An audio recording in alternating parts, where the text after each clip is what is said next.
Officer Derek Rawlings thought he had caught a thug driving a stolen Mercedes through one of the wealthiest zip codes in Illinois. He thought he could bully, brutalize, and lie on his police report without consequence. He was wrong. The man in handcuffs wasn't a criminal. He was a federal judge. And karma had just clocked in. The rain came down like a punishment from heaven. Sheets of water slammed against the asphalt of Western Hills with a fury that seemed almost personal. It was 11:47 p.m. on a Tuesday night. The kind of night where sensible people stayed indoors, where the streets belonged only to those with somewhere urgent to be, and those looking for trouble. Officer Derek Rawlings was looking for trouble. He sat behind the wheel of patrol car Unit 19, parked in his favorite spot, a gravel turnout hidden behind a massive billboard advertising a personal injury attorney's services. The irony of that billboard, promising justice for the wrongfully harmed, was entirely lost on Rawlings. He had been a fixture of the Western Hills Police Department for 12 years, and in that time he had developed what he considered to be an infallible instinct for spotting criminals. That instinct, of course, had nothing to do with actual criminal behavior, and everything to do with the color of a person's skin. Rawlings was 44 years old. He had the thick neck and broad shoulders of a man who had once been athletic, but had let himself go soft around the middle. He kept his hair in a military-style buzz cut, a remnant from his 4 years in the army that he referenced constantly despite having never seen combat. His face had a permanently flushed quality, the capillaries in his cheeks broken from years of drinking too much after shifts, and his eyes were small and mean, constantly scanning for something to pounce on. The rain drummed against the roof of the cruiser in a relentless rhythm. Rawlings sipped from a large gas station coffee that had gone cold an hour ago. His free hand drummed against the steering wheel in time with his impatience. Western Hills was an affluent suburb, the kind of place where houses started at $2 million and went up from there. A community of old money and new tech wealth, manicured lawns and private security systems, people who expected the police to keep a certain element out. Rawlings had appointed himself the gatekeeper. In the passenger seat sat Marcus Webb, a 24-year-old rookie who had been on the force for exactly 6 months. Webb was everything Rawlings was not: young, idealistic, genuinely committed to the motto painted on the side of their cruiser, to protect and serve. He had joined the police force because he believed in community, in the idea that officers could be a force for good in people's lives. He hadn't yet learned that for cops like Rawlings, the motto was just a suggestion. Words painted on metal that meant nothing when the cameras weren't rolling. Webb shifted uncomfortably in his seat, watching the rain streak down the windshield. He had been paired with Rawlings for his field training, and in the past 3 months he had witnessed things that kept him awake at night. Stops that had no justification. Searches conducted on fabricated pretenses. The casual cruelty of a man who had been given power and used it like a weapon against those too vulnerable to fight back. Webb knew he should say something. He knew he should report what he had seen. But the thin blue line wasn't just a slogan. It was a threat. Officers who broke ranks found their careers destroyed, their lives made miserable in ways both subtle and overt. Webb had a mother at home who was proud of him, who had cried at his academy graduation. He couldn't bear to disappoint her. So he stayed silent, and the silence ate at him. "Dead night," Rawlings muttered, his voice thick with boredom. "Nothing moving out there." Webb nodded, saying nothing. He had learned that with Rawlings, it was better to speak as little as possible. Every word was an opportunity for the senior officer to find fault, to mock, to assert dominance. The windshield wipers slapped back and forth in their hypnotic rhythm. The road ahead was empty, slick with rain, the streetlights casting orange pools of illumination that wavered and danced in the downpour. And then headlights appeared in the distance. Rawlings straightened in his seat, his small eyes narrowing as he watched the approaching vehicle. It moved smoothly, confidently, its headlights cutting through the rain like the eyes of some predatory animal. As it drew closer, Rawlings felt his pulse quicken. It was a Mercedes-Benz S-Class, the newest model, finished in a slate grey that gleamed even in the darkness. The car probably cost more than Rawlings made in 3 years. It moved at exactly the speed limit, maintaining perfect distance from the center line, its turn signals activating precisely when required. A perfect driver, which meant nothing to Rawlings. "Run the plates on that Benz," he ordered, his voice dropping to the hungry growl that Webb had come to recognize all too well. Webb typed the plate number into the mobile data terminal mounted on the dashboard. The system hummed for a moment, searching through databases, and then returned its results. "It's registered to a Clarence Whitmore," Webb reported, keeping his voice carefully neutral. "Address is up on Highland Crest. Highland Crest, the most exclusive gated community in Western Hills. The kind of place where hedge fund managers and tech executives built their compounds behind walls of stone and iron. The kind of place where a car like that Mercedes wouldn't raise a single eyebrow." Rawlings leaned forward, squinting through the windshield wipers.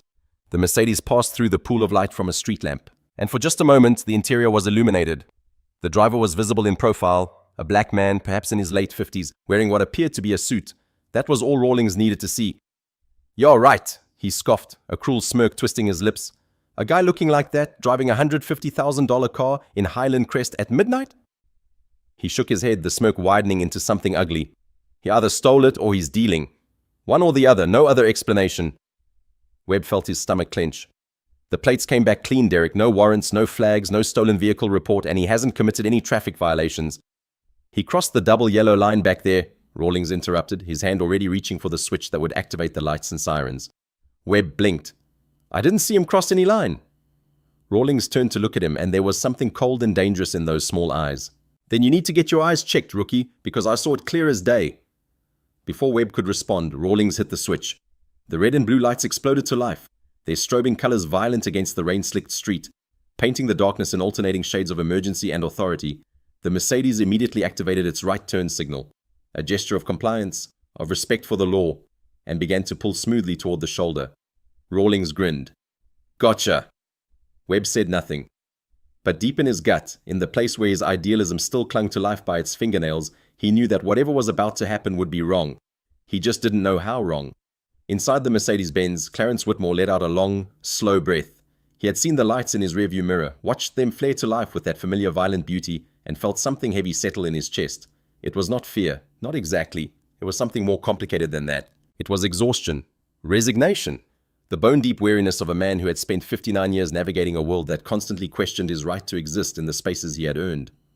Whitmore had been driving for 30 minutes, returning home from a day that had stretched far beyond its intended boundaries.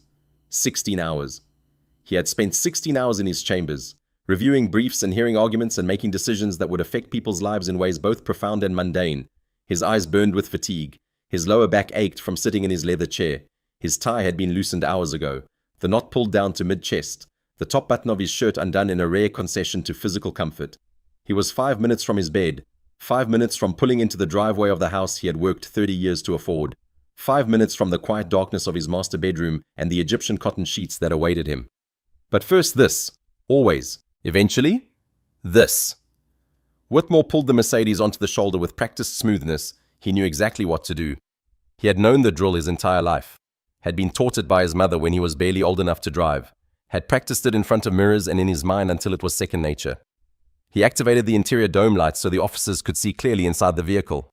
He placed both hands at the 10 and 2 positions on the steering wheel, fingers spread, palms visible. He kept his movements slow and deliberate, announcing nothing, threatening nothing. He became in that moment exactly what America required him to be: non-threatening, compliant, safe.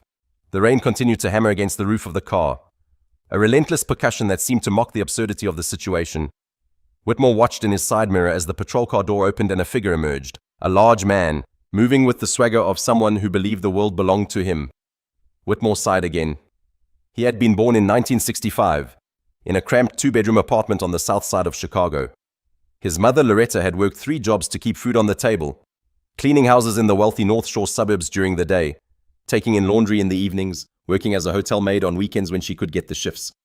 His father had been a concept more than a person, a man who had vanished before Clarence was old enough to form memories, leaving behind nothing but a last name and a genetic contribution. Loretta Whitmore had raised her son alone, and she had raised him with a purpose. She had scraped together enough money to send him to a Catholic school where the teachers actually cared, where the expectations were high, where a black boy from the South Side could dream of something beyond the limited horizons that America had assigned to him. She had drilled into him the importance of education, of discipline, of carrying himself with a dignity that could not be questioned or dismissed. "They will try to break you," she had told him once when he was perhaps 13 years old. "They will try to make you small. They will tell you in 1,000 ways that you don't belong, that you haven't earned your place." She had looked him in the eyes. "And when they do, you will stand tall. You will speak clearly. You will let your work speak for itself." Her voice had been firm. "And you will never, ever give them the satisfaction of seeing you fall." Whitmore had listened. He had excelled in school, graduated valedictorian of his high school class, won a full scholarship to Northwestern University.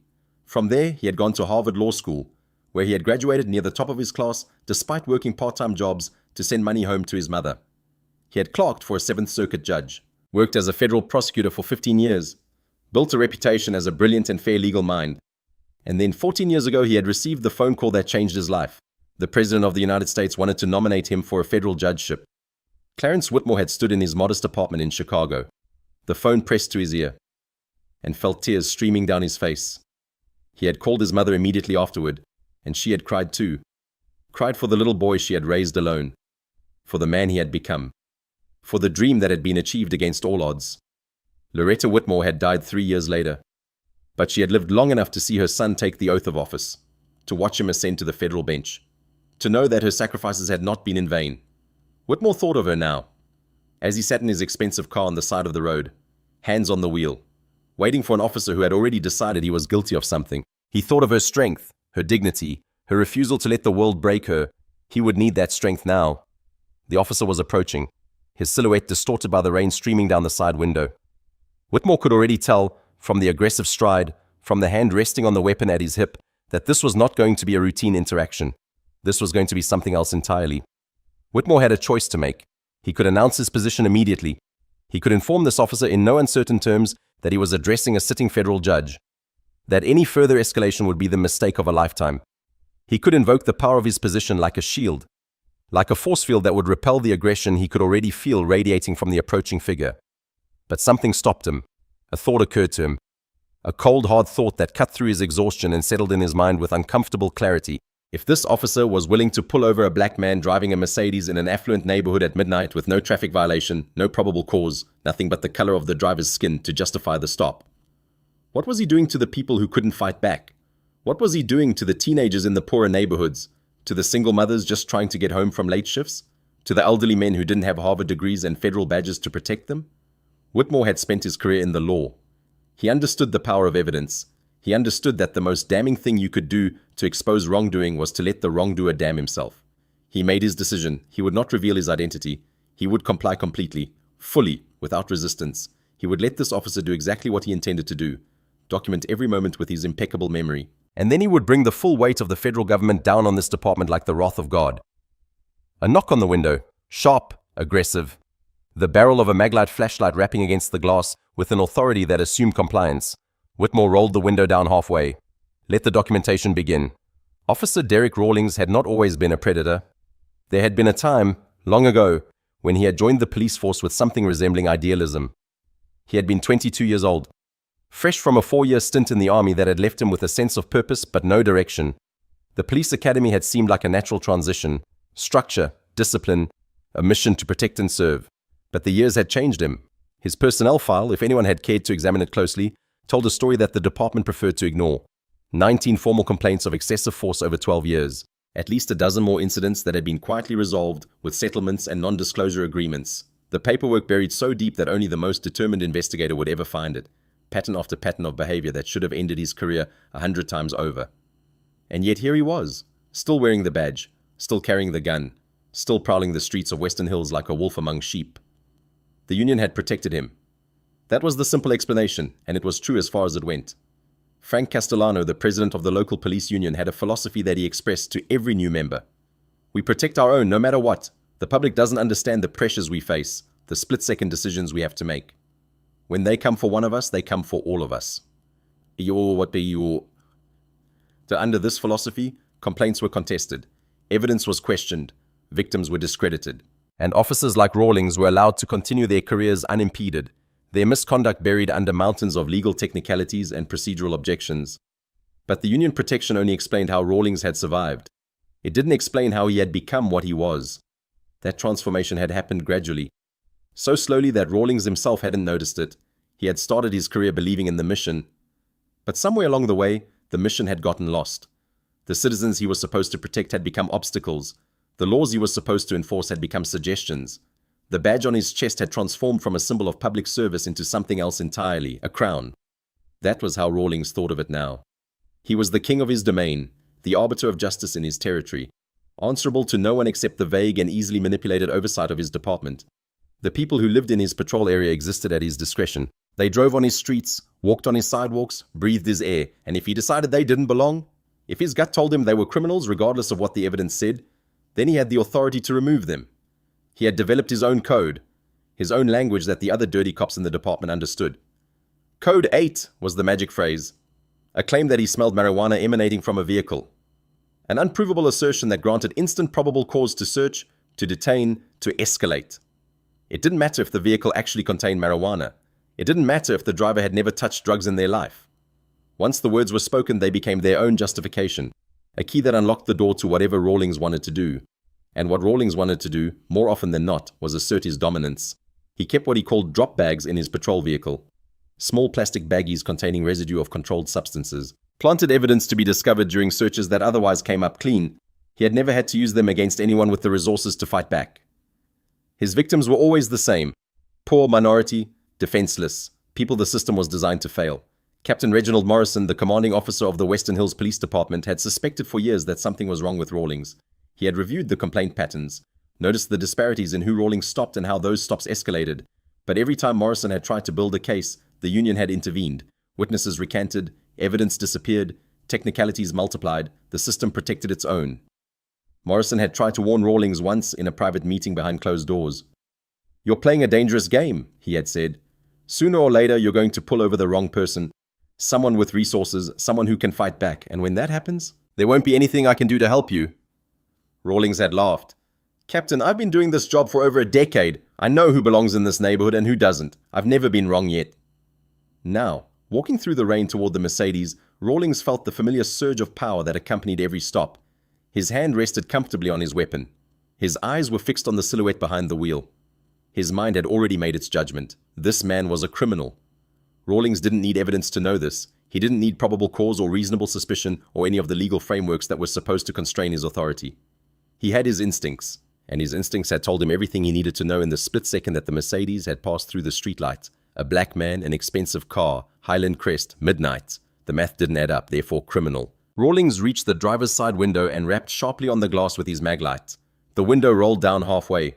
He shined the flashlight directly into the driver's face, deliberately blinding, deliberately aggressive. The man behind the wheel didn't flinch. Rawlings noted this immediately.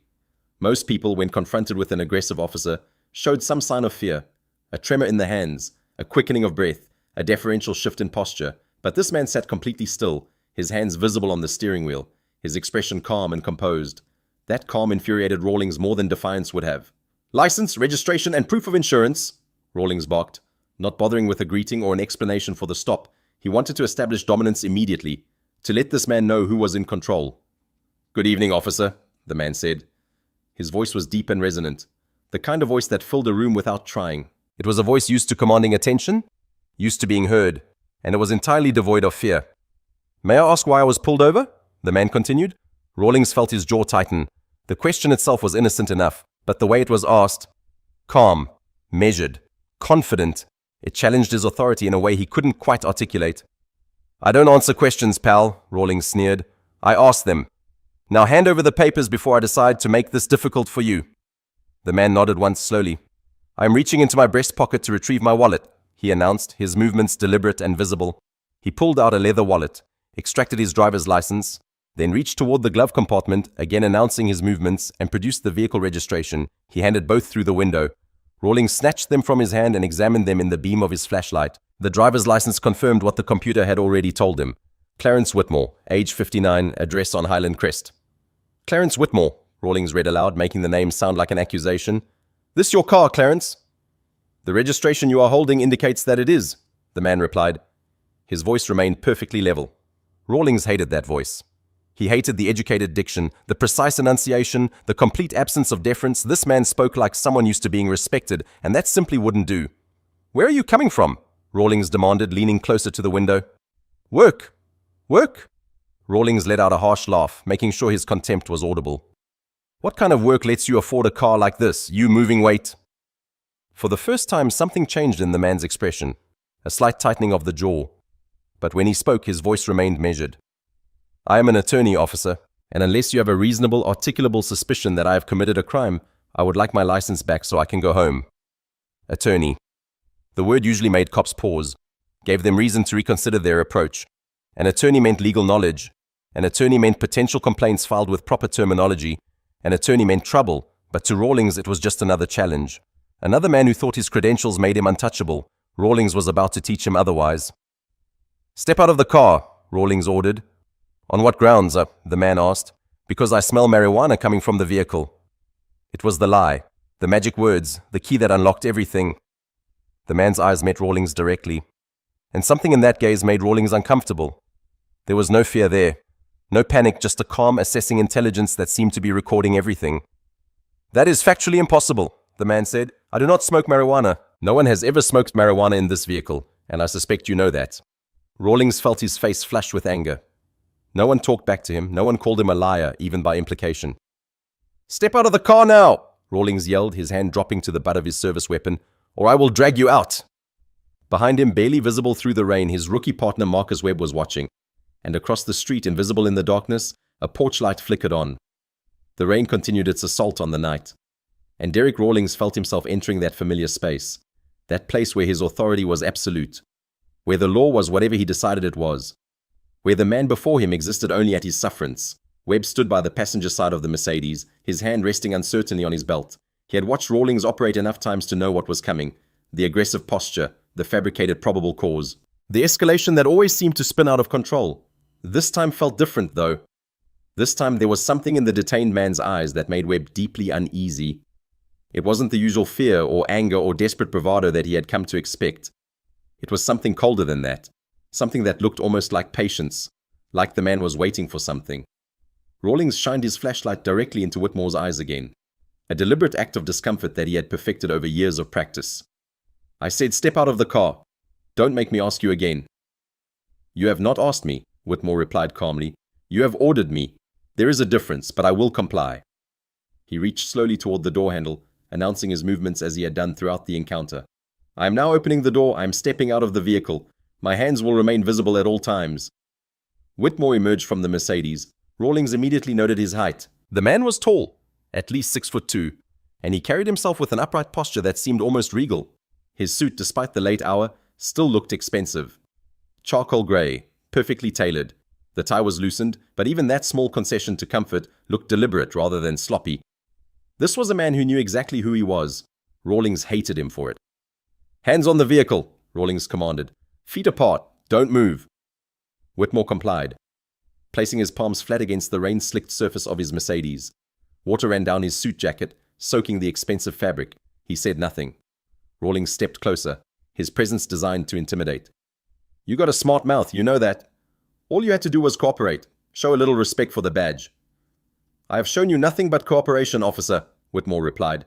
"I have complied with every instruction. I have announced every movement. I have not raised my voice or made any threatening gestures. If you are perceiving disrespect, I suggest you examine the source of that perception." The words were delivered without heat, without emotion, and that made them somehow more infuriating. Rawlings leaned in close enough that Whitmore could smell the stale coffee on his breath. "You think you're smarter than me? You think that fancy car and that fancy suit make you better than me?" "I think," Whitmore said, his voice dropping to barely above a whisper, "that you should consider your next actions very carefully." He paused. "I'm advising you, officer, as someone with considerable experience in these matters, that what happens after this moment cannot be undone." Another pause. "Not by your union, not by your captain, not by anyone in this state." For just a moment, something flickered in Rawlings' eyes, a shadow of doubt, a whisper of warning. But the moment passed. The doubt was drowned by the rage that was Rawlings' constant companion, by the absolute certainty that he was untouchable. "Is that a threat?" Rawlings growled. "Are you threatening an officer of the law?" Whitmore turned his head slightly, just enough to make eye contact. "I'm offering you an exit, officer. I'm giving you the opportunity to return my documents, get back in your vehicle, and drive away. I will forget this encounter ever happened. No complaints, no reports, nothing." He paused. "But if you choose to continue down this path, I promise you," his voice hardened, "when this is over, there will be no exit, and the consequences will follow you for the rest of your life." Rawlings stared at him. The rain hammered down. The moment stretched, and then Rawlings made his choice. He grabbed Whitmore by the lapels of his expensive suit. The physical contact was instantaneous and violent. One moment Whitmore was standing calmly with his hands on the vehicle. The next, Rawlings had fisted the fabric of his jacket and was spinning him around with the full force of his considerable weight. Whitmore's body slammed against the side of the Mercedes with a sound that echoed through the rain, a dull, meaty thud that made Webb wince from 20 feet away. "Brad, take it easy!" Webb shouted, stepping forward around the front of the vehicle, his voice cracked with panic. "He's cooperating. There's no need for—" "Shut up and watch the perimeter!" Rawlings roared, not turning to look at his partner. His face was flushed, veins standing out on his thick neck. "This doesn't concern you." Webb stopped, frozen by the command in that voice. He had seen Rawlings like this before, lost in the adrenaline, operating on pure instinct and aggression.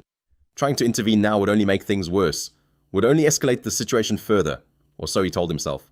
The truth, the shameful truth that Webb would have to confront later, was simpler than that. He was afraid. Afraid of Rawlings, afraid of what would happen to his career if he crossed the senior officer, afraid of the repercussions that came to cops who broke ranks. So he stood there, and he watched. Rawlings kicked Whitmore's legs apart roughly, forcing him into an off-balance stance against the car. "Put your hands behind your back. Now!" "I advise you," Whitmore said, his cheek pressed against the cold metal of the Mercedes, "that you are executing an unlawful arrest." His voice remained remarkably calm. "I have committed no crime. I have given you no reasonable suspicion of any crime. This stop is illegal. This search is illegal, and whatever you are about to do is illegal." That preternatural composure seemed to enrage Rawlings even further. "You think you can lawyer your way out of this?" Rawlings grabbed Whitmore's wrists, yanking his arms behind his back with excessive force. The movement sent a jolt of pain through Whitmore's shoulders, but he refused to cry out. "You're under arrest for resisting arrest and obstruction of a law enforcement officer." "I have not resisted," Whitmore stated clearly, projecting his voice so that it would carry to anyone who might be listening. "I have complied fully with every instruction. I am not obstructing anything.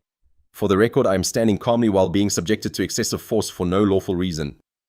Heavy steel handcuffs clicked shut around his wrists. Rawlings tightened them deliberately, ratcheting them down until they bit into the skin. Whitmore felt the metal edges cutting into his flesh, but still refused to show any reaction. He had dealt with bullies before. In school, in his career, on the bench. They all operated the same way. They fed on fear, on submission, on the satisfaction of breaking their victims. The only power you had over them was the power of refusal. The refusal to be broken. The refusal to give them what they wanted. Rawlings wasn't getting anything from him tonight. Across the street, invisible in the darkness of a second-floor apartment, 21-year-old Destiny Williams had been awakened by the strobe of police lights reflecting off her bedroom wall. She had stumbled to the window, irritated, expecting to see a routine traffic stop that would be over in minutes. What she saw instead made her blood run cold. An older black man in a suit being slammed against a car. An officer, large, aggressive, clearly out of control, screaming accusations that made no sense. Another officer standing by, doing nothing. Destiny's hand found her phone before she even made the conscious decision to record. The camera app opened. The red recording light appeared, and she began to document everything. Back at the Mercedes, Rawlings was not finished. "Now we're going to search this vehicle," he announced, his voice loud enough for Webb to hear. "And when I find the drugs I know you're carrying, this is going to go from bad to worse for you." "There are no drugs in this vehicle," Whitmore said. "There have never been drugs in this vehicle, but you already know that. This search is a pretext, and we both understand it." Rawlings ignored him. He walked to the driver's door, which stood open, and began his search. What followed was not an investigation. It was a violation. Rawlings tore through the Mercedes with barely contained fury. He pulled documents from the center console and threw them onto the wet pavement. He ripped the lining of the trunk, searching for hidden compartments that didn't exist. He dumped the contents of Whitmore's briefcase into a puddle, legal briefs and contracts and a leather-bound calendar. All soaking through in the rain. 20 minutes. 25. The search went on and on, Rawlings becoming more aggressive as each compartment came up empty. Nothing. No drugs, no weapons, no contraband of any kind. Nothing but the possessions of a successful attorney. Now scattered across the roadside like garbage, Webb, watching from the perimeter he had been assigned to hold, quietly gathered some of the papers that were floating away in the runoff. He glanced at them briefly.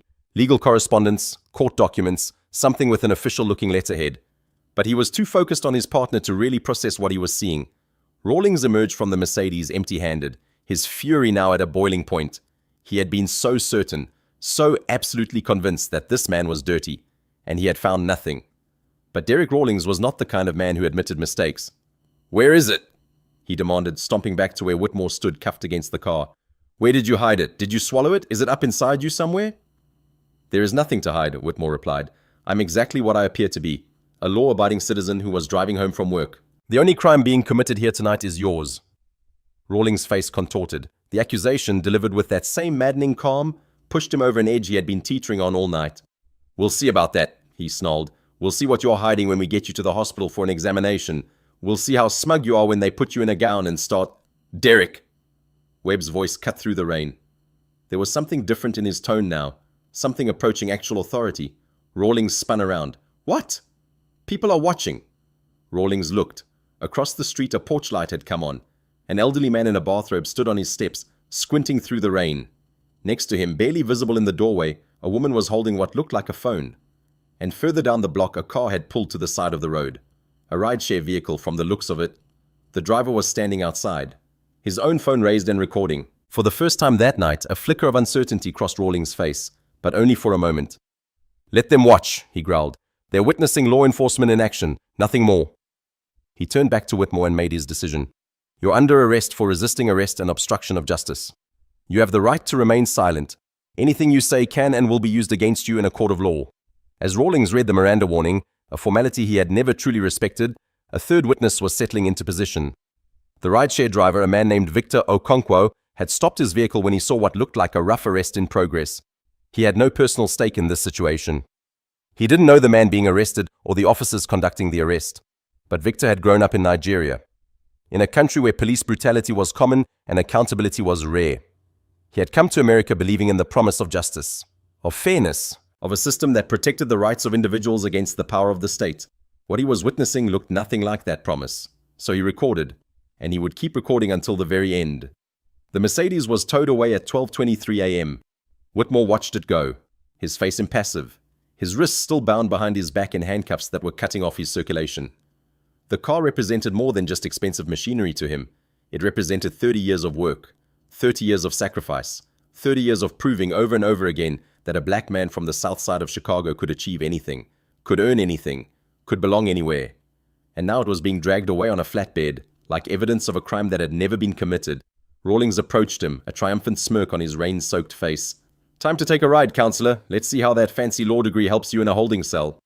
He grabbed Whitmore by the arm, his grip unnecessarily rough, and began to march him toward the waiting patrol car. Whitmore spoke quietly, his voice pitched so that only Rawlings would hear. Officer Rawlings? I'm going to say this one more time because I genuinely believe you have not understood the magnitude of the mistake you are making. Rawlings snorted. Save it for your arraignment. I'm not an ordinary citizen, Whitmore continued, his voice steady. I am not someone who can be bullied or intimidated or swept under the rug. He paused. When this is over, and it will be over soon, I'm going to dismantle everything you have built, every shortcut you have taken, every lie you have told, every victim you have created. His voice dropped even lower. I'm going to bring it all into the light, and there will be nowhere for you to hide. Rawlings stopped walking. He turned to face Whitmore directly, their faces inches apart. You know what I hear? Rawlings said, his voice dripping with contempt. I hear a scared man making threats he can't back up. I hear a criminal trying to talk his way out of consequences. I've heard it 100 times before. It never works. Perhaps, Whitmore said, or perhaps this is the first time you have encountered someone with the resources to hold you accountable. He met Rawlings' eyes. We shall see. Rawlings' eyes narrowed. There was something in Whitmore's voice, a certainty, a confidence, that penetrated even his arrogance, but he shook it off. He always shook it off. Get in the car, Rawlings ordered, pushing Whitmore toward the back door of the patrol vehicle. The door opened. Whitmore was shoved inside. His head pushed down roughly in the standard technique for loading handcuffed suspects. His shoulder scraped against the doorframe, sending a jolt of pain through his already aching arms. The door slammed shut with a metallic finality. Inside the cage of the patrol car, Whitmore sat in silence. The rain streaked down the windows, blurring the lights outside into abstract smears of color. He could hear Rawlings and Webb talking outside, their voices muffled but their body language clear. Rawlings aggressive and animated, Webb defensive and uncomfortable. Whitmore closed his eyes. He thought about his mother, about her strength, about the way she had refused to be broken by a world that seemed designed to grind people like her into dust. He thought about the cases he had presided over, the civil rights violations, the excessive force complaints, the pattern and practice investigations that had exposed entire departments riddled with corruption and abuse. He thought about what was about to happen. When Rawlings climbed into the driver's seat and Webb slid into the passenger side, Whitmore opened his eyes. You have made your choice, he said quietly. Rawlings met his eyes in the rearview mirror. Yeah, I have. And by the time we're done with you, you're going to wish you'd just kept your mouth shut and shown some respect. The engine started. The patrol car pulled away from the curb. And through the rear window, Whitmore watched the scene recede. The gathering witnesses, the floating documents, the spot on the road where his life had just been irrevocably changed. But not in the way Rawlings expected. Whitmore was a federal judge. He had been appointed to the bench by the President of the United States and confirmed by the Senate. He had spent 14 years adjudicating the most serious cases in the American legal system. He had the power to sign search warrants that could bring down criminal enterprises, to issue injunctions that could hold corporate malfeasance, to hold anyone, including law enforcement officers, in contempt of court. And now, thanks to Officer Derek Rawlings, he had personal, first-hand experience of exactly the kind of abuse that his court was designed to address. The patrol car moved through the rain-soaked streets of Western Hills, carrying its occupants toward consequences that none of them could yet fully imagine. But they were coming. They were definitely coming. The Western Hills Police Department was a low-slung brick building that looked like it had been designed in the 1970s and never updated since. Fluorescent lights buzzed overhead, casting everything in a sickly greenish pallor. The walls were the color of institutional despair, beige that had yellowed with decades of neglect. At 1:17 a.m., Derek Rawlings marched Clarence Whitmore through the front entrance with the swagger of a man who had just made the arrest of his career. The officers on duty glanced up from their paperwork. A few nodded at Rawlings, others returned to their tasks without acknowledgement. It was a quiet night, a DUI sleeping it off in holding, a domestic dispute that had been resolved peacefully, nothing that required much attention. The booking desk was manned by Sergeant Gloria Patterson, a 20-year veteran with steel grey hair and the kind of seen-it-all expression that came from 2 decades of processing humanity's worst decisions. "What do we have here?" Patterson asked, pulling up the booking software on her computer. "Resisting arrest and obstruction," Rawlings announced proudly.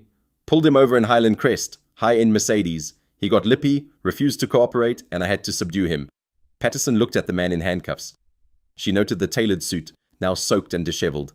The dignified bearing, despite the circumstances, the complete absence of the usual booking behaviors. No slurred words, no belligerence, no obvious signs of intoxication. Something didn't add up. "Name?" she asked. "Clarence Whitmore," Whitmore replied. His voice was calm, his diction clear. Patterson typed the name into the system.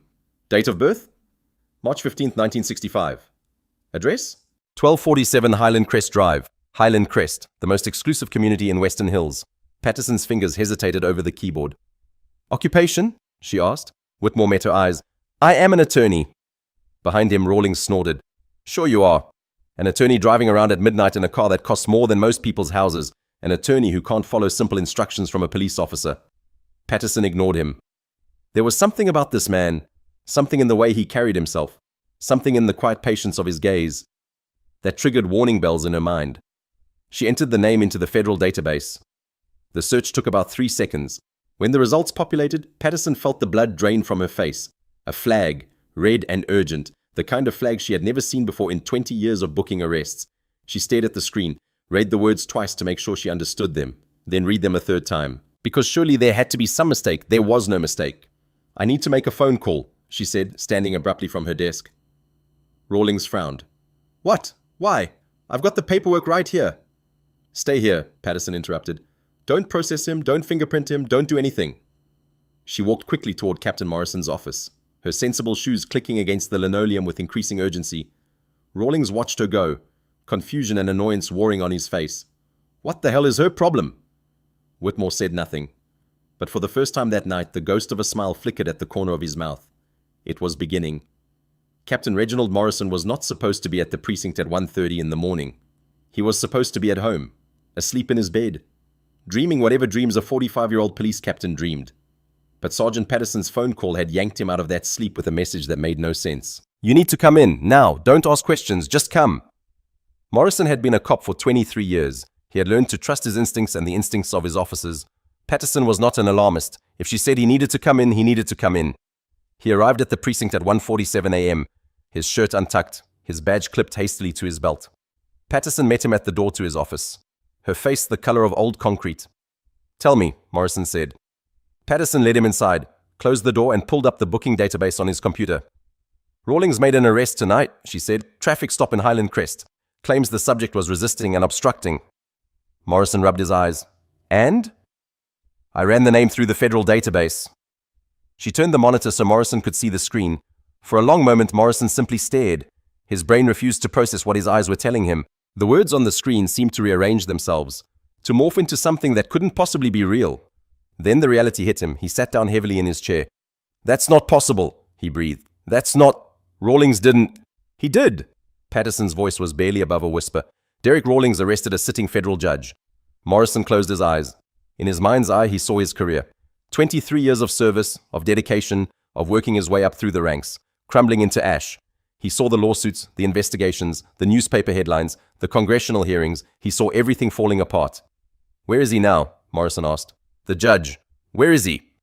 "Still in processing. I told Rawlings not to do anything until you got here." "Good. That's good." Morrison stood, his legs unsteady beneath him. "Get Chief Foster on the phone. I don't care what time it is." He paused. "And Patterson, not a word of this to anyone." "Anyone." Patterson nodded and hurried out. Morrison stood alone in his office, staring at the name on the screen. Judge Clarence Whitmore. United States District Court, Northern District of Illinois. Appointed 2010. Status: active. Derek Rawlings had just handcuffed a man with the power to send FBI agents after anyone who violated civil rights, a man who had spent 14 years presiding over the most serious federal cases in one of the largest judicial districts in the country, a man who had connections reaching all the way to the Department of Justice in Washington, and Rawlings had slammed him against his own car, cuffed him, searched his vehicle without cause, and arrested him on fabricated charges. Morrison reached for the phone. It was going to be a very long night. 500 miles away in the FBI's Chicago field office, a computer terminal chimed with an incoming alert. The field office never truly slept. Even at 2 a.m., agents moved through the corridors. Analysts reviewed data. And the machinery of federal law enforcement hummed along regardless of the hour. The war on crime did not keep business hours. Duty Agent Rachel Torres was reviewing reports from an ongoing narcotics investigation when the alert flashed across her screen. She frowned, clicked on the notification. Judicial Protection Alert. Priority 1. Subject: Whitmore. Clarence J. Status: Active Federal Judicial Officer. Alert Type: Entry into local law enforcement custody system. Jurisdiction: Western Hills Police Department, Illinois. Time of entry: 1:23 Central Standard Time. Torres read the alert twice, then picked up her phone. This is Torres. I need SAC Cross on the line. Yes, I know what time it is. Wake him up. Special Agent in Charge Nathaniel Cross received the phone call at 2:14 a.m. By 2:20, he was on his way to the field office. By 2:35, he was standing in the operations center, surrounded by the senior members of his team, reading the same alert that Torres had flagged. I know Whitmore, Cross said, his voice tight with controlled fury. We've worked cases together. He signed warrants for my anti-corruption task force. This man is not a criminal. He's one of the most respected jurists in the Northern District. What are we looking at here, boss? Asked Agent Miller, a 15-year veteran who specialized in civil rights investigations. Cross pulled up the available information on his tablet. Traffic stop in Western Hills, a suburb about an hour west of the city. Officer claims the subject was resisting arrest and obstructing. Subject was booked at 1:23 a.m. On what charges? Resisting arrest and obstruction of justice. Miller let out a low whistle. That's a catch-all. No underlying offense? None listed. The implications hung in the air. Resisting arrest and obstruction without any underlying crime usually meant one thing. A cop who had escalated a situation beyond all reason and needed something, anything, to justify the arrest after the fact. Get me everything on the arresting officer, Cross ordered. Personnel files, complaint history, prior incidents. I want to know what kind of cop we're dealing with. He turned to the room. And start mobilizing a team. We're wheels up in 1 hour. If this is what it looks like, we're going to need to secure evidence before anyone has a chance to bury it. The FBI field office exploded into activity. In the holding cell of the Western Hills Police Department, Clarence Whitmore sat on a metal bench and waited.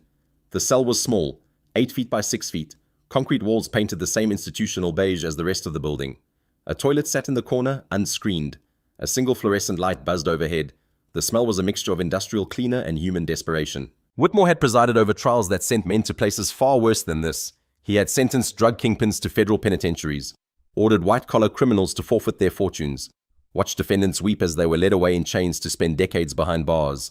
He had always believed in the necessity of these punishments. Justice required consequences. Society required protection from those who would harm it. But sitting here in this small cell, wearing a suit that was still damp from the rain, his wrists raw from too tight handcuffs, Whitmore felt something he had never felt from the bench. He felt what it was like to be on the other side. The humiliation, the powerlessness, the absolute control that the state could exercise over an individual's body and freedom. And he understood, perhaps for the first time, why so many of the defendants who came before him carried that particular look in their eyes. The look of people who had been ground down by a system that was supposed to protect them.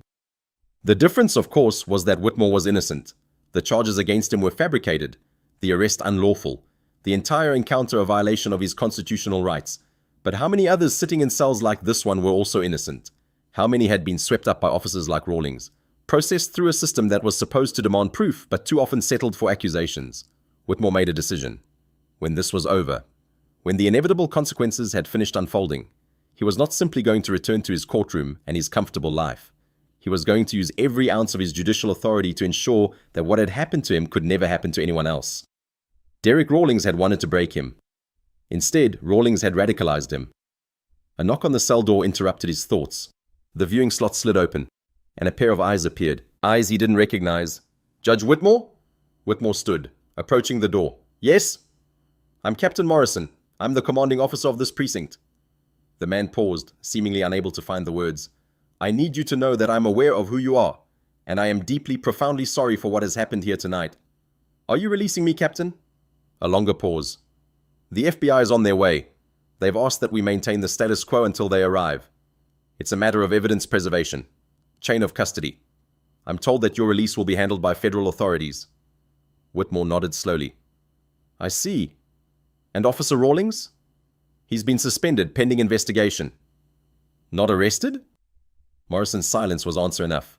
Whitmore stepped closer to the door, his voice dropping to barely above a whisper. Captain Morrison, I have sat on the federal bench for 14 years. In that time, I have presided over hundreds of cases involving law enforcement misconduct. I have seen good cops and bad cops. I have seen departments that worked to root out corruption and departments that buried it. He paused, letting his words sink in. You have a choice to make in the next few hours. You can be part of the solution or you can be part of the problem. I strongly suggest you choose wisely. His voice hardened. Because when the federal investigation is complete, and it will be complete, everyone who had a chance to do the right thing and didn't will face consequences. Morrison swallowed hard. I understand, Your Honor. Do you, I wonder? The viewing slot slid closed. Whitmore returned to his bench, and he waited. At 4:47 a.m., the FBI convoy arrived at the Western Hills Police Department. It was not a subtle arrival. 3 black SUVs rolled into the parking lot, followed by a mobile command unit, a large van bristling with antennas and satellite uplinks. The vehicles parked in formation, and agents began emerging before the engines had fully died. Inside the precinct, chaos had been building for hours. Word had spread, not officially, but through the whispered channels that existed in every police department. Something very bad had happened. Rawlings had done something beyond the pale, even by his standards. Federal involvement was imminent. The officers who were present at that early hour, a skeleton crew mostly, gathered in the bullpen, speaking in hushed tones, casting nervous glances toward the front doors. When those doors burst open and SAC Nathaniel Cross marched in at the head of a column of agents in tactical gear, the whispers stopped. Cross was a striking figure, tall, lean, with the bearing of a man who had spent decades in high-stakes law enforcement. His dark skin was set off by graying temples, and his eyes had the penetrating quality of someone who had seen too much evil to be surprised by anything. He walked directly to the front desk, where a trembling junior officer sat behind the counter. I need Captain Morrison, now! Morrison appeared almost immediately, emerging from his office with the haunted look of a man who had not slept and did not expect to sleep for some time. Agent Cross, I've been expecting you. I'm sure you have. Cross produced a sheaf of documents from his jacket. This is a federal search warrant signed by United States Magistrate Judge Rebecca Hamilton. We are seizing all body camera footage from the officers involved in the arrest of Judge Whitmore, all dash camera footage from the patrol vehicle, all booking records, all personnel files related to Officer Derek Rawlings going back to his date of hire, and all internal affairs records concerning complaints against Officer Rawlings. Morrison took the warrant, glancing at it briefly. I'll have my people cooperate fully. Yes, you will. Cross's voice carried no warmth. Now, where is Judge Whitmore? Holding cell 3, I can have him released immediately. You'll do nothing. My agents will handle the release. I want a clean chain of custody on everything from this point forward. Cross turned to the nearest FBI agent, a woman in her 30s with short brown hair and a no-nonsense expression. Miller, release the judge, get him to the mobile unit, have a medic check him out, document any injuries. Yes, sir. As Miller headed toward the holding cells, Cross surveyed the bullpen. His eyes landed on a large man sitting in the break room, visible through the glass partition. The man was in civilian clothes, but his body language was unmistakable, the coiled tension of someone who knew he was in deep trouble. That's Rawlings? Cross asked. Morrison nodded. Cross walked toward the break room, his stride unhurried but purposeful. The other officers in the bullpen parted before him like water before the prow of a ship. He opened the break room door and stepped inside. Derek Rawlings looked up. For a long moment, the two men simply stared at each other. Rawlings' face cycled through emotions, confusion, defiance, fear, before settling on a sullen blankness. You're Rawlings, Cross said. It wasn't a question. I want my union rep. He's on his way. In the meantime, I'm going to give you some advice. Free of charge. Cross leaned against the doorframe, his posture casual but his eyes hard. In about 6 hours, I'm going to have every piece of evidence related to your arrest of Judge Whitmore. The body cam footage, the dash cam footage, the civilian recordings that are already going viral on social media, the booking records, the patrol logs, everything. Rawlings' jaw tightened, but he said nothing. When I have all that evidence, Cross continued, I'm going to analyze it, and based on what I find, I'm going to decide how to proceed. He paused. Maybe you followed all proper procedures. Maybe this was a legitimate arrest that went sideways through no fault of your own. In that case, you'll be fine. Another pause. Longer this time. But I don't think that's what I'm going to find, Officer Rawlings. I think I'm going to find something else entirely. And when I do, you're going to have a choice to make. What choice? Rawlings' voice was hoarse. You can cooperate. Tell me everything. Who taught you to operate this way? Who covered for you over the years? Who else in this department operates like you do? Give me the whole network, and maybe the federal prosecutor will take that into consideration when recommending your sentence. Cross straightened up. Or you can stonewall. Hide behind your union. Pretend this was all a misunderstanding. His voice dropped. And I will personally make it my mission to ensure that you spend every possible day in federal prison. He let that sink in. The maximum sentence for civil rights violations under color of law is 10 years. For kidnapping, because that's what a false arrest is, legally speaking, it's 20. For conspiracy, for evidence tampering, for whatever else I find when I start digging. He looked Rawlings dead in the eye. You're looking at decades, Officer Rawlings. Decades! He turned to leave, then paused at the door. I've put away a lot of dirty cops in my career. You want to know what they all have in common? They all thought they were untouchable. They all thought the badge made them special. They all thought the system would protect them. Cross smiled. It was not a pleasant expression. It didn't, and it won't protect you either. He walked out, leaving Rawlings alone with the ruins of his certainty. At 6:47 a.m., while the FBI was still cataloging evidence at the Western Hills Police Department, the internet caught fire. Destiny Williams, the college student who had recorded the arrest from her second-floor apartment, had been awake all night. She had watched the footage on her phone, played it back a dozen times, debated with herself about what to do. Part of her wanted to wait, to see how it played out, to let the authorities handle it. But another part of her, the part that had watched the video, that had seen the violence and the injustice and the casual brutality, knew that waiting was not an option. She had seen too many cases where evidence disappeared, where victims were discredited, where the truth was buried under layers of official denials and procedural stonewalling. She wasn't going to let that happen here. At 6:47 a.m., she uploaded the video to Twitter, now called X, with a simple caption. Western Hills police officer beats elderly black man during traffic stop. No resistance. Full video. Please share. At 7:03 a.m., the video crossed 100,000 views. At 7:31 a.m., it crossed 1 million. By 8 a.m., every major news network in the country had picked up the story. The video was devastating. Shot from a second-floor vantage point, it captured the entire encounter with remarkable clarity. The Mercedes, gleaming in the rain. The officer approaching aggressively, his hand on his weapon. The driver stepping out calmly, hands visible, posture non-threatening. And then the violence. The grab, the spin, the slam against the car, the rough handcuffing, the 20-minute search that found nothing, the arrest that followed anyway.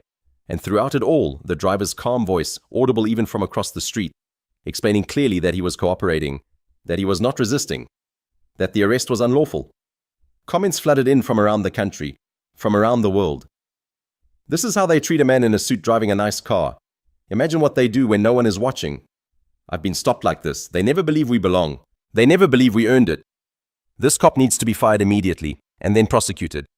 Where is this? What department? Names? We need to hold these people accountable. The pressure built like a wave.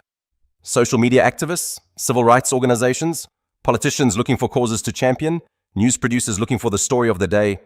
And then at 8:47 a.m., the story exploded even further. A reporter for the Chicago Tribune, following up on the viral video, made a routine inquiry to the Northern District Federal Court, asking if anyone there knew anything about a Clarence Whitmore. The response came back almost immediately. Clarence Whitmore was not just an attorney. Clarence Whitmore was a sitting United States District Judge. The headline that followed crashed through the news cycle like a meteor. Western Hills officer arrested federal judge in shocking traffic stop. Derek Rawlings, sitting in the break room of his precinct, watched the news coverage on the wall-mounted television, and for the first time since he had pinned on his badge 12 years ago, he felt genuine fear. The FBI's evidence analysis team worked with the precision of surgeons. In the mobile command unit parked outside the Western Hills Police Department, technicians connected hard drives to specialized equipment, their fingers flying across keyboards as data was extracted, copied, and verified. Chain of custody forms were filled out in triplicate. Every piece of evidence was photographed, catalogued, and secured. Agent Miller oversaw the operation from the communications hub, coordinating between the field team and analysts back at the Chicago field office. "What do we have on the body cams?" she asked. A technician named Chen pulled up the relevant files on his monitor. "Interesting. Rawlings' body camera was manually muted at 11:52 p.m., right before he approached the Mercedes. The mute function stayed engaged throughout the entire encounter." "Deliberate obstruction," Miller noted. "That's a policy violation at minimum. Consciousness of guilt at maximum." "It gets better," Chen said. Western Hills uses a system that maintains a 30-second audio buffer even when the mute function is engaged. The camera wasn't recording video during the mute period, but it was still capturing audio from before the button was pressed. Miller leaned forward. "What did it capture?" Chen hit play. The audio quality was slightly muffled, the sound of rain against windows, the ambient noise of a patrol car interior. But the voices were clear enough. Run the plates on that Benz. It's registered to a Clarence Whitmore. Address is up on Highland Crest.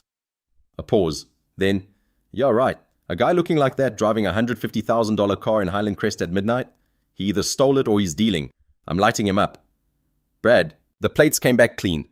No warrants, no flags. He hasn't committed a traffic violation. He crossed the double yellow line back there. I didn't see him cross the line. You need to get your eyes checked, rookie. Chen stopped the playback. That, Miller said slowly, is premeditated racial profiling. On tape, with the rookie contradicting the fabricated traffic violation. There's more, Chen added. When we analyzed the dashcam footage frame by frame, the Mercedes never crossed the double yellow line. It maintained perfect lane discipline throughout the entire period it was visible to the patrol car's camera. Rawlings' claimed justification for the stop is provably false. Miller sat back in her chair, a grim satisfaction settling over her features. They had him, not just for the arrest of Judge Whitmore, though that would be damning enough, but for the deliberate lies, the fabricated evidence, the consciousness of guilt demonstrated by muting his own body camera. What about the physical evidence from his patrol bag? She asked. Chen pulled up another file. The technicians found trace residue consistent with multiple controlled substances, cocaine, methamphetamine, small amounts but enough to suggest that Rawlings had been handling these substances recently. Drop bags, Miller said. It wasn't a question. That's our working theory. He was carrying contraband to plant on suspects who came up clean during searches. The pieces were falling into place. Each piece of evidence confirmed and reinforced the others. A pattern was emerging. A pattern of abuse that stretched back years, that had touched countless victims, that had been protected and enabled by a department that either couldn't or wouldn't hold its officers accountable. But there was one more piece to the puzzle. The rookie, Miller said. Marcus Webb. He was there for all of it, and based on that audio, he knew the stop was dirty from the beginning. He's been identified as a potential cooperating witness. SAC Cross wants to interview him separately, away from the union influence. Miller nodded. Set it up. If Webb is willing to talk, he could give us everything. Not just this arrest, but the whole history. Every dirty trick Rawlings ever pulled. Every time Webb watched it happen and said nothing. She paused. And Webb himself has to make a choice. Does he go down with Rawlings, or does he help us take down a corrupt cop? The answer to that question would come soon enough. Marcus Webb sat alone in a sterile interrogation room at the FBI's Chicago field office. He had been separated from Rawlings at the precinct, driven to Chicago in the back of a federal SUV, and left to wait in this windowless room for what felt like hours. No one had told him anything. No one had explained what was happening or what was expected of him. He had never felt so alone in his life. The door opened, and the woman walked in. She was in her 30s with short brown hair and an expression that gave nothing away. She carried a manila folder that she set on the table between them. Officer Webb, I'm Special Agent Sarah Miller. Do you know why you're here? Webb swallowed. The arrest, last night. That's right. Miller sat down across from him, her movements unhurried. I'm going to be direct with you, Officer Webb. What happened last night was not a routine traffic stop. It was not a justified arrest. She paused. What happened last night was a federal crime, and you were present for all of it. Webb felt his heart racing. I wasn't the one who... Miller raised a hand, cutting him off. I know, I've seen the evidence. I've heard the audio from the patrol car. I know that you told Rawlings the plates came back clean. I know that you didn't see any traffic violation. I know that you tried to tell him to take it easy when he started using force. She leaned forward. But I also know that you didn't stop him. You didn't intervene. You didn't report the misconduct. You helped handcuff a man who had done nothing wrong, and you stood by while your partner searched his vehicle without cause. Webb's eyes dropped to the table. You don't understand what it's like. The blue wall. I understand perfectly, Miller interrupted. I understand that you were afraid. I understand that you were new. I understand that you were facing pressure from a senior officer who could destroy your career with a word. She slid the manila folder across the table. But understanding doesn't change the law. Right now, you are facing potential federal charges as a co-conspirator in the deprivation of civil rights under color of law. That's up to 10 years in prison, Officer Webb. Her voice hardened. 10 years! Webb's face went pale. However, Miller continued, the Department of Justice is prepared to offer you an alternative. She opened the folder, revealing a document covered in dense legal text. This is a proffer agreement, sometimes called a queen for a day letter. It offers you immunity from federal prosecution in exchange for your complete and truthful testimony about what happened last night and about everything else you've witnessed during your partnership with Derek Rawlings. Webb stared at the document. His hands were trembling. If you sign this agreement and cooperate fully, you won't face charges. You may even be able to continue your career in law enforcement, depending on how the state disciplinary proceedings go. Miller's voice softened slightly. But if you lie, if you protect Rawlings, if you cover up what you know, the agreement is void, and you will be indicted as a co-conspirator, tried in federal court, and very likely convicted. She looked him in the eye. You're 24 years old, Officer Webb. Do not throw your life away for a man who would gladly use you as a human shield. Webb looked at the document. He looked at Miller. He thought about his mother, who had cried at his academy graduation. He thought about the pride in her eyes when he had pinned on his badge for the first time. He thought about everything he had seen over the past 3 months. The stops that had no justification, the searches conducted on fabricated pretenses, the Code 8 marijuana claims that were never real, the fear in the eyes of Rawlings' victims. He thought about the man in the expensive suit, standing calmly in the rain, his dignity intact despite everything being done to him. Webb picked up the pen. What do you need to know? Over the next 4 hours, Marcus Webb told the FBI everything. He detailed the Code 8 system, Rawlings' method of claiming to smell marijuana to justify any search he wanted to conduct. He explained that Rawlings had taught him that certain people in certain neighborhoods were automatically suspicious regardless of their behavior. He described the drop bags, the small baggies of narcotics that Rawlings kept in his patrol bag, ready to plant on anyone who challenged his authority. He named names, officers who had witnessed Rawlings' misconduct and said nothing, supervisors who had received complaints and buried them, union representatives who had made evidence disappear. He painted a picture of a department that was not merely tolerant of abuse, but actively complicit in it. And when he was finished, Miller looked at him with something that might have been respect. You did the right thing, Officer Webb. Webb nodded slowly. He didn't feel heroic. He felt exhausted, ashamed, relieved, and terrified all at once. But for the first time in 3 months, he also felt something else. He felt clean. The evidence mounted like a breaking wave, from multiple sources, through multiple channels. The truth about Derek Rawlings emerged in devastating detail. The body camera audio with its damning pre-buffer recording of racial profiling. The dash camera footage, proving that no traffic violation had occurred. The civilian videos, capturing the violence of the arrest from multiple angles. Marcus Webb's testimony exposing years of misconduct and cover-ups. The forensic analysis of Rawlings' patrol bag, revealing trace evidence of narcotics he had no legitimate reason to possess, and perhaps most damning of all, the personnel files. 19 formal complaints over 12 years. 19 separate incidents where citizens had accused Rawlings of excessive force, racial profiling, false arrest, or harassment. 19 times the department had investigated, and 19 times the complaints had been dismissed as unsubstantiated or not credible.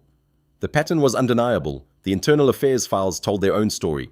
Investigations that lasted days instead of weeks. Witness statements that were never followed up. Physical evidence that somehow never made it into the final reports.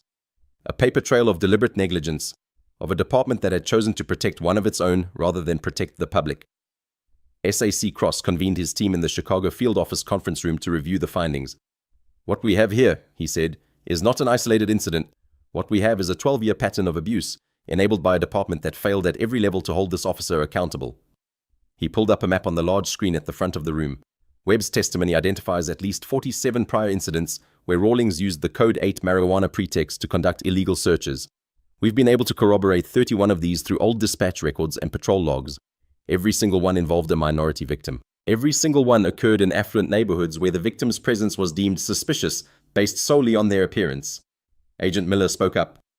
We've also identified a pattern of civil settlements. The city of Western Hills has paid out over $2 million in the past decade to settle cases involving Officer Rawlings.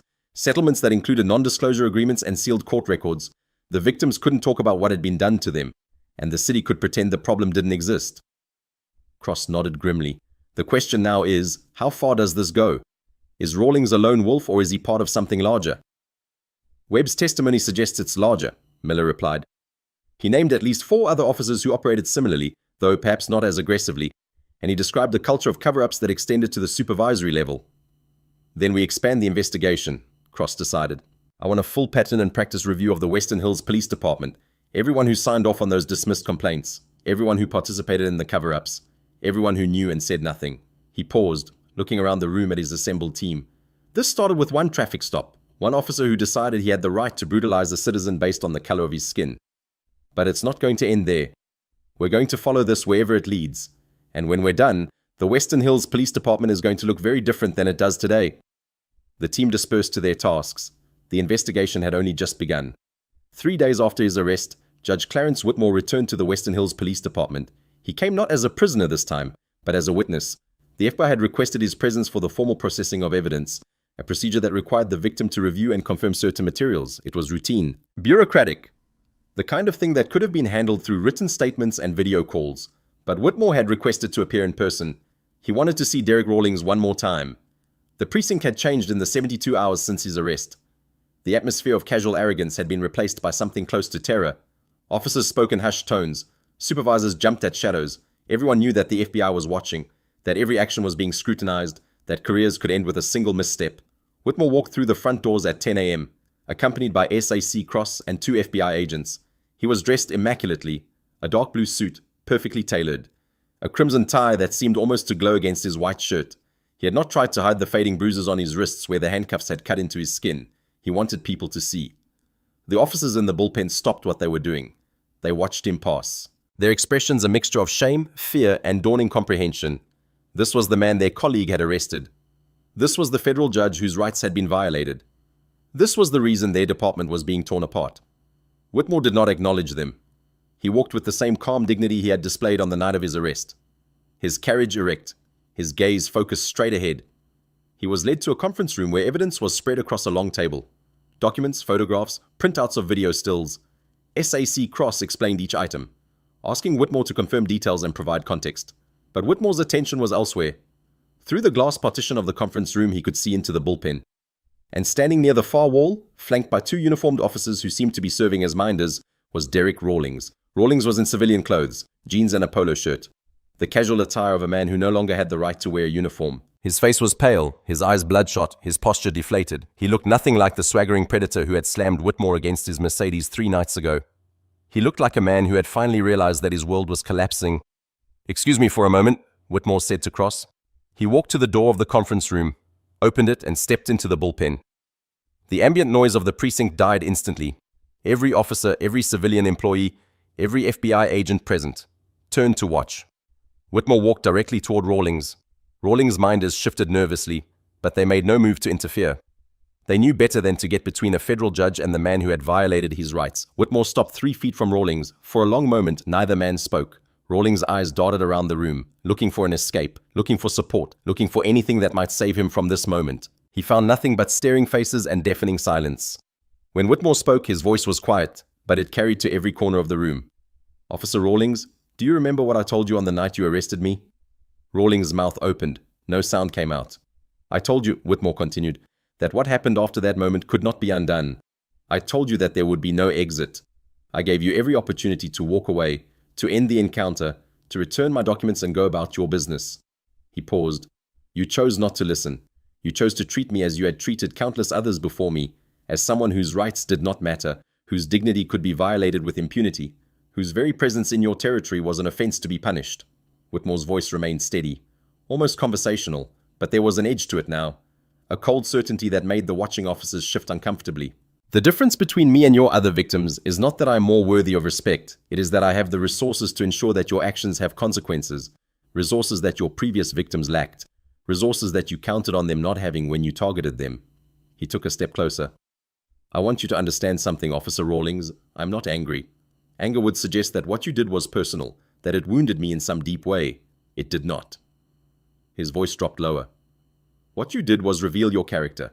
A character that has been allowed to flourish in an environment that rewarded brutality and punished accountability." Whitmore's gaze bored into Rawlings with an intensity that made the former officer look away. "What you will face in the coming weeks and months is not vengeance. It is justice. The same justice that I have spent my career administering. The same justice that applies to everyone, regardless of whether they wear a badge." He turned to leave, then paused. "I hope for your sake that you use your time in prison to reflect on the choices that brought you here, on the people you harmed, on the damage you did to the very institution you claim to serve."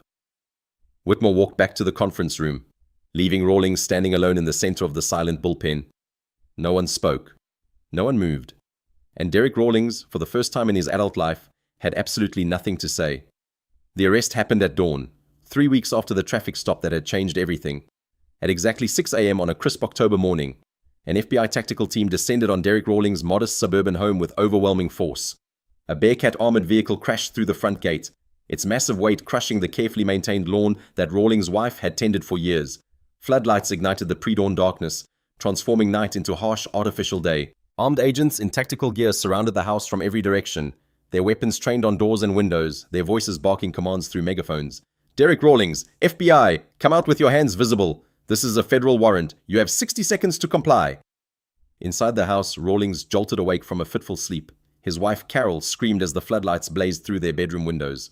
The sound of boots on the front porch, fists pounding on the door, shouted commands that left no room for misunderstanding. It all crashed together into a symphony of overwhelming authority. Rawlings knew that resistance was futile. He had been on the other side of this equation enough times to recognize what was happening. This was the full weight of the federal government, brought to bear on a single target with irresistible force. He stumbled out of bed in his underwear, his hands raised, his voice cracking as he shouted that he was coming, that he wasn't armed, that he was cooperating. The door crashed open anyway. Agents flooded into the house, their flashlight beams cutting through the darkness like blades. Rawlings was grabbed, spun around, and slammed face first onto the floor of his own living room, the same floor where he had played with his children, where he had celebrated Christmases, where he had lived the ordinary life of a suburban family man. Derek Rawlings, you are under arrest on federal charges including deprivation of civil rights under color of law, kidnapping under color of law, evidence tampering, and conspiracy to violate civil rights. You have the right to remain silent. Anything you say can and will be used against you in a court of law. The Miranda warning continued. But Rawlings barely heard it. His face was pressed against the carpet, his wrists being secured behind his back with the same kind of handcuffs he had used on hundreds of suspects over his career. Handcuffs that were, he now noticed, uncomfortably tight. Carol was crying somewhere in the background, her voice high and hysterical. Agents were moving through the house, securing rooms, documenting everything. Through the living room window, Rawlings could see his neighbors emerging from their homes, standing in bathrobes and pajamas, watching the spectacle unfold. The humiliation was complete. When the agents hauled him to his feet, Rawlings caught a glimpse of himself in the hallway mirror. A middle-aged man in his underwear, face flushed, eyes wild with shock and fear, being perp-walked through his own home by federal agents. He looked, he realized, exactly like the people he had arrested over the years, the people he had treated as less than human, the people whose dignity he had stripped away without a second thought. Now he knew what it felt like. Outside, the morning light was beginning to break over the horizon. A news helicopter circled overhead, its camera capturing every moment for the morning broadcasts. Neighbors' phone cameras recorded his march to the waiting SUV. Social media would have the images within minutes. Derek Rawlings was loaded into the back of a federal vehicle, the door slamming shut with a finality that seemed to echo through his entire existence. His life as he knew it was over. The federal courthouse in Chicago was a modern building of glass and steel, designed to project the majesty and authority of the American legal system. Its marble floors gleamed under fluorescent lights. Its courtrooms were equipped with the latest technology for evidence presentation. Its security was tight enough to handle the most high-profile cases. The trial of Derek Rawlings was very high-profile indeed. The courtroom was packed to capacity. Journalists from national news outlets occupied the press gallery, their laptops open, their fingers ready to report every development in real time. Civil rights activists filled the public seating, their presence a silent testimony to the broader implications of the case. Police officers from departments across the country watched via live stream, some with concern, others with grim satisfaction. And in the front row of the gallery, sitting quietly and observing everything, was Judge Clarence Whitmore. He was not presiding over this case. That would have been an obvious conflict of interest. Instead, the case had been assigned to Judge Evelyn Richardson, a stern woman in her 60s who had a reputation for running a tight courtroom and tolerating no nonsense from either side. The prosecution was led by Assistant United States Attorney Margaret Chen, a rising star in the Department of Justice's Civil Rights Division. She had built her career on cases like this, cases involving law enforcement officers who had crossed the line from protectors to predators. The defense was represented by Thomas Wright, a veteran criminal defense attorney who had made a name for himself representing police officers accused of misconduct. Wright was good. Everyone acknowledged that, but even he seemed to sense that this case was different, that the evidence was too overwhelming, the public attention too intense, the outcome too predetermined. The trial lasted 4 days. On the first day, the prosecution laid out its case in devastating detail. Chen walked the jury through the events of the night in question, using body camera footage, dash camera footage, and civilian recordings to paint a picture of abuse that could not be disputed. You will see, Chen told the jury, an officer who stopped a vehicle for no reason other than the color of the driver's skin. She paused. You will hear him fabricate a traffic violation that never occurred. You will watch him assault a compliant, non-threatening citizen. You will witness him conduct an illegal search based on a lie he knew to be false. Her voice hardened. And you will understand that this was not an isolated incident, but part of a pattern that stretched back more than a decade. On the second day, the prosecution called its expert witnesses. FBI forensic analysts testified about the body camera audio buffer, explaining how Rawlings' own words had been captured, despite his attempt to mute the device.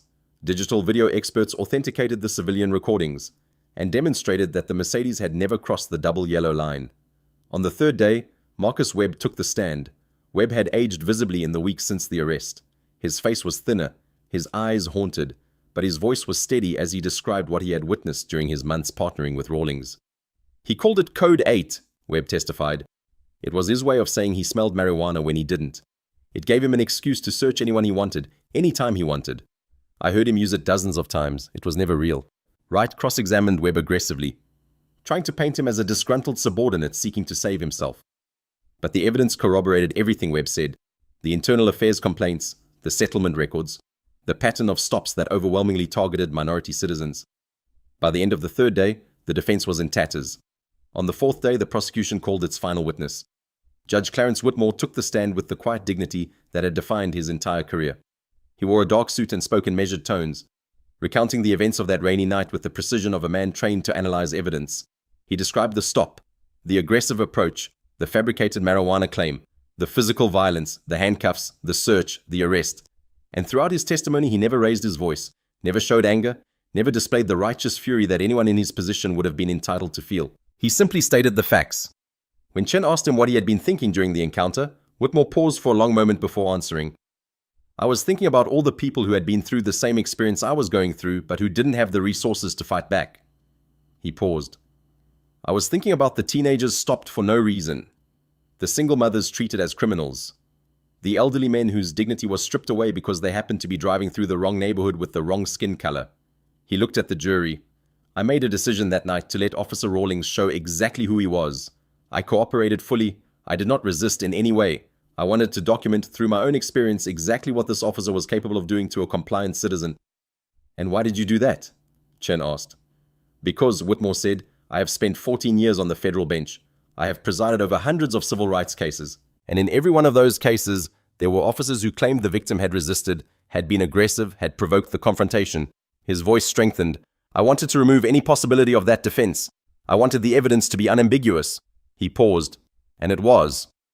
Wright's cross-examination was brief and ineffective. He tried to suggest that Whitmore had been uncooperative in not immediately revealing his identity as a federal judge. But the argument fell flat. As Whitmore calmly pointed out, citizens are not required to reveal their occupations to avoid being brutalized by police. That was the entire point. The closing arguments were almost anticlimactic. Chen summarized the evidence in precise clinical terms, letting the facts speak for themselves. Wright did his best for his client, arguing that Rawlings had made a mistake in judgment, that he had been trained in a culture that encouraged aggressive policing, that he had not intended to violate anyone's civil rights. The jury was not persuaded. After less than 2 hours of deliberation, they returned with their verdict. Guilty, on all counts.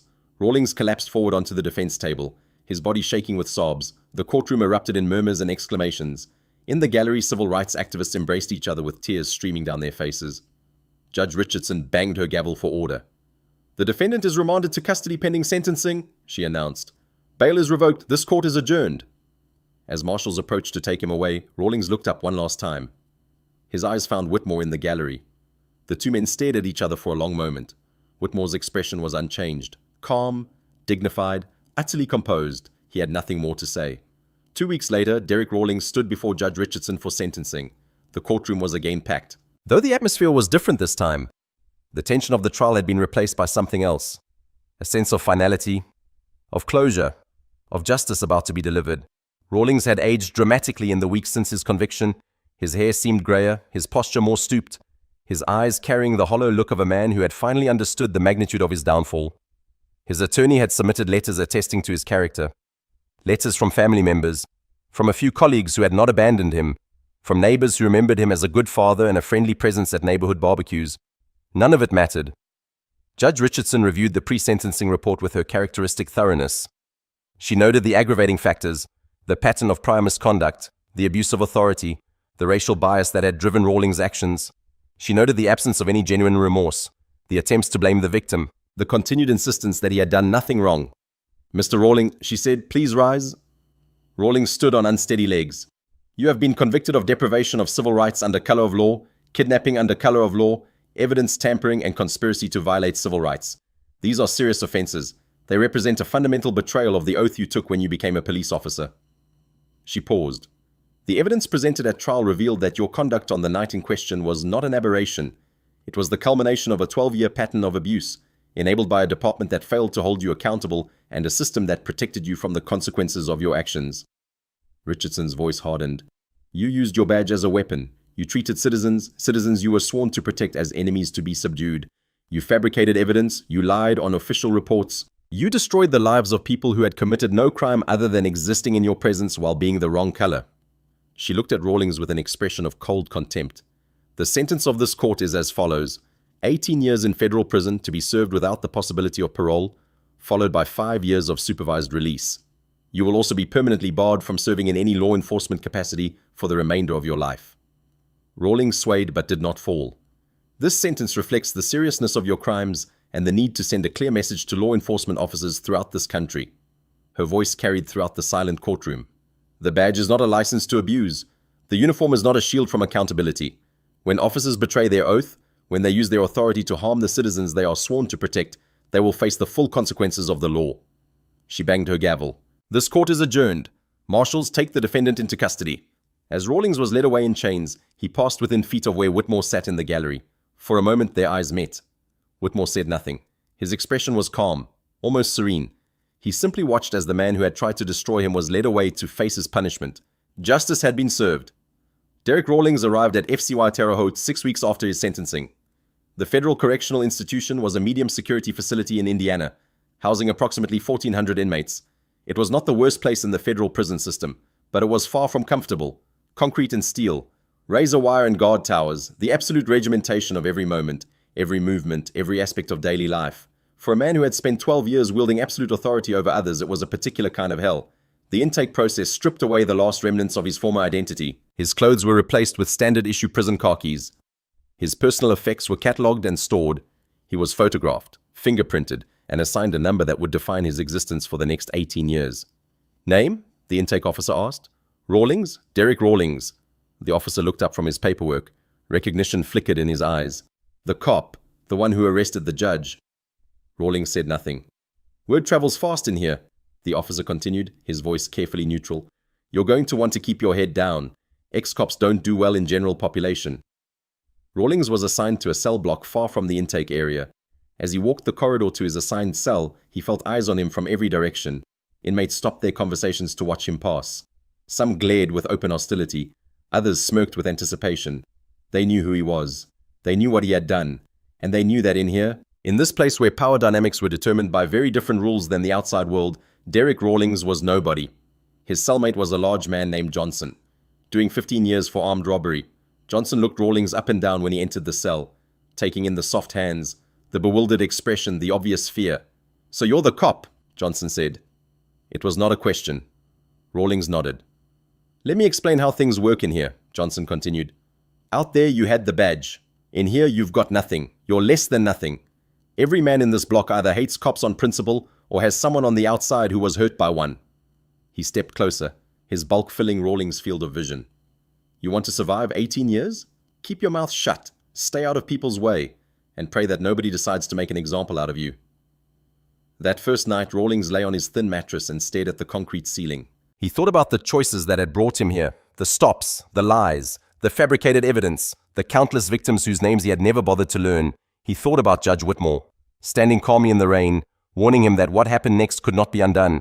He had not listened, and now, for 18 years, he would have nothing but time to reflect on that failure. The lights went out, darkness settled over the cell block, and somewhere in the distance a voice called out, "Hey, Officer Rawlings, how's it feel to be on the other side of the bars?" Laughter echoed through the corridor. Rawlings closed his eyes and said nothing. There was nothing left to say. Judge Clarence Whitmore returned to his courtroom 3 days after the sentencing. When reporters asked him how he felt about the outcome, he paused for a long moment before responding. "The system worked," he said finally. "Not perfectly, not quickly, but ultimately and completely. Officer Rawlings will face the consequences of his actions. The department that enabled him is being reformed, and perhaps other officers will think twice before they allow their prejudices to override their oaths." He declined further comment, citing the full docket of cases that awaited his attention. There was work to be done. The Western Hills Police Department underwent a transformation in the months that followed. Captain Reginald Morrison was promoted to chief, tasked with rebuilding an institution that had lost the public trust. A federal consent decree mandated sweeping reforms. mandatory body camera use, civilian oversight boards, enhanced training in de-escalation and implicit bias. 4 other officers resigned rather than face investigation. 2 more were terminated for cause. The union contract was renegotiated to include stronger accountability provisions. It would take years to undo the damage that had been done. But the process had begun. Marcus Webb remained on the force. His cooperation with the federal investigation had saved him from prosecution, though it had cost him friendships and created tensions that would never fully heal. He requested a transfer to the Community Outreach Division, where he spent his days working with the neighborhoods that had been most impacted by officers like Rawlings. It was difficult work, building trust that had been destroyed, but Webb approached it with a dedication that surprised even himself. He had been given a second chance. He did not intend to waste it, and on quiet nights, when he drove through the streets of Western Hills, he sometimes thought about the man in the Mercedes, the federal judge who had endured abuse with dignity, who had turned his own victimization into a weapon for justice. That man had shown him what true strength looked like, not the swagger of a bully with a badge, but the quiet resilience of someone who refused to be broken. The rain fell on Western Hills as it always had, indifferent to the dramas of human justice, to the rising and falling of those who thought themselves untouchable. But something had changed in that affluent suburb. The patrol cars still moved through the streets at night, but they moved differently now, more carefully, more consciously. The officers inside them knew they were being watched, not just by cameras, but by a community that had finally found its voice.